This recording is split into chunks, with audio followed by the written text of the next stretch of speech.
जय जय श्री राधा वल्लभ श्री हरिवंश। एक प्रश्न आता है, सब कुछ प्रभु ही कर रहे हैं, यहाँ पर अच्छा बुरा उनकी इच्छा के बिना तो पत्ता भी नहीं हिलता है, तो फिर हमें अपने बुरे और अच्छे कर्म कहाँ से हो गए? हमारा तो कोई कर्म बना ही नहीं, हम तो कुछ सोच ही नहीं सकते, सब करने वाले प्रभु ही हैं, तो हमें अच्छे बुरे कर्मों का फल क्यों भुगतना पड़ता है? तो इसका उत्तर बड़ा सरल सा है, एकमात्र शब्द है, उसका नाम है अहंकार। आपने ये मान लिया है इस कर्म को मैंने करा, मैंने अच्छा काम करा। अगर आप किसी भूखे व्यक्ति को भोजन दे देंगे तो आपके मन में प्रसन्नता आ जाएगी, देखो मैंने इसकी कितनी मदद कर दी। अगर आप अपनी सैलरी से ही आपने पैसे इकट्ठा कर करके एक गाड़ी ले ली तो आपके मुंह से सहसा निकलेगा, देखो मेरी मेहनत का फल है, आज देखो ये गाड़ी है। आपके मुंह से ये नहीं निकलेगा ठाकुर जी की कृपा से हो गया, आपके मुंह से यही निकलेगा। और यही चीज़ें अंतर ले आती हैं।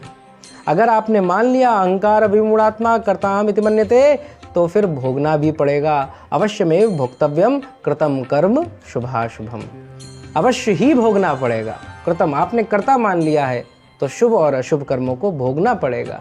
और जो व्यक्ति यही इन सबको छोड़कर श्री कृष्ण अर्पणमस्तु हो गया, हे श्री कृष्ण आपको मैंने जो करा वो सो करा, बस आपकी कृपा से करा, उसका ऐसा भाव बन गया, तो वहाँ श्री कृष्ण स्वयं गीता में कहते हैं अहम त्वाम सर्व पापेभ्यो मोक्षयिष्यामि मा शुचि। सारे धर्मों को छोड़ के श्री कृष्ण की शरण में आया।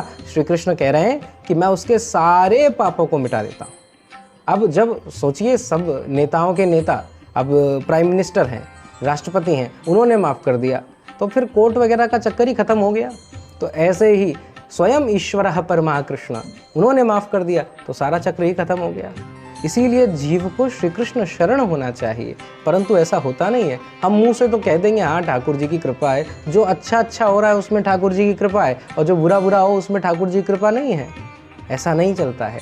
संतों का ऐसा मत है कि प्रत्येक 1 घंटे में, जैसे 1 घंटा 2 घंटा आप समय निश्चित कर लीजिए।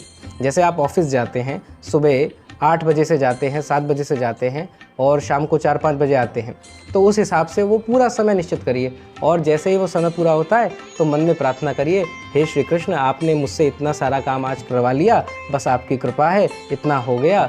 जो भी हो, आप व्यापार करते हैं तो जब गल्ला बंद कर रहे हैं, दुकान बंद कर रहे हैं, तो हृदय से प्रार्थना करें, हे ठाकुर जी आपने बड़ी कृपा करी, आज इतना सब कुछ हुआ, आपकी कृपा से ये सब हुआ है, आप ही ग्राहक बन के आए, आप ही ने ये सारा काम कराया। जब ऐसी भावना बनेगी, प्रत्येक 5 मिनट में भगवान का नाम स्मरण करें, प्रभु आपकी कितनी कृपा है, हे प्रभु आप तो बड़े दयालु हैं, हे कृष्ण हे राम, इन नामों का स्मरण हर 5 मिनट में। टाइमर लगा लीजिए, दुकान पे बैठे हैं, ऑफिस में बैठे हैं, हर समय कोई काम थोड़ी ना होता है, तो बस टाइमर लगा लिया, हर 5 मिनट में हुआ, जैसे 5 मिनट, हाँ श्री कृष्ण हे राधे राधे, बस इतना सा करना है। आपका समर्पण बढ़ जाएगा। अगर आप ये करेंगे तो आपके जीवन में परिवर्तन हो जाएगा, आपके जो क्लेश हैं वो दूर हो जाएंगे और श्री कृष्ण के प्रति रति बढ़ेगी। कोई भी चीज़ बिना नियम के नहीं टिकती। आप भले ही कितना कह दें हम भाव से कर रहे हैं, वो कोई लाभ नहीं होगा। जब तक आप नियम का आश्रय नहीं लें, प्रत्येक 1 घंटे का कोई नियम बनाएं, प्रत्येक 5 मिनट वाला नियम ले लें, इन नियमों को लीजिए, तब आपका वास्तविक समर्पण होगा। और जब ये समर्पण हो जाएगा तो आपके हृदय से निकलेगा, हे प्रभु करने वाले सिर्फ आप ही हैं, मैं तो बस निमित्त मात्र हूँ। और जब ऐसा आएगा तो देखिए जिन्होंने ऐसा करा है, श्री अर्जुन जी का उदाहरण देखिए। अर्जुन जी को उनको गुरु द्रोणाचार्य हैं, उन्होंने प्रत्यंचा चढ़ाना सिखाया, धनुष बाण सिखाया, दिव्यास्त्र सिखाया, उन्हीं को मार रहे हैं। कितना बड़ा पाप है, गुरुद्रोह है, गुरुद्रोह पाप ही है। परंतु श्री कृष्ण सारथी हैं, कोई पाप नहीं लग रहा है, क्योंकि निमित्त मात्र हैं। विराट स्वरूप होकर श्री कृष्ण ने दिखा दिया, तुम इनको क्या मारोगे, मैं तो खुद ही मार चुका हूँ इनको, ये सब मर रहे हैं, पुनर्जन्म ले रहे हैं, तुम्हें इसकी चिंता लेने की आवश्यकता नहीं। ये है बल श्री कृष्ण शरण आगत का। जो व्यक्ति श्री कृष्ण की शरण में पड़ा हुआ है उसका ये बल है। अब लोग कहने को तो कह देते हैं कि ठाकुर जी हम आपकी शरण में, पर हृदय में ऐसी बात नहीं आती।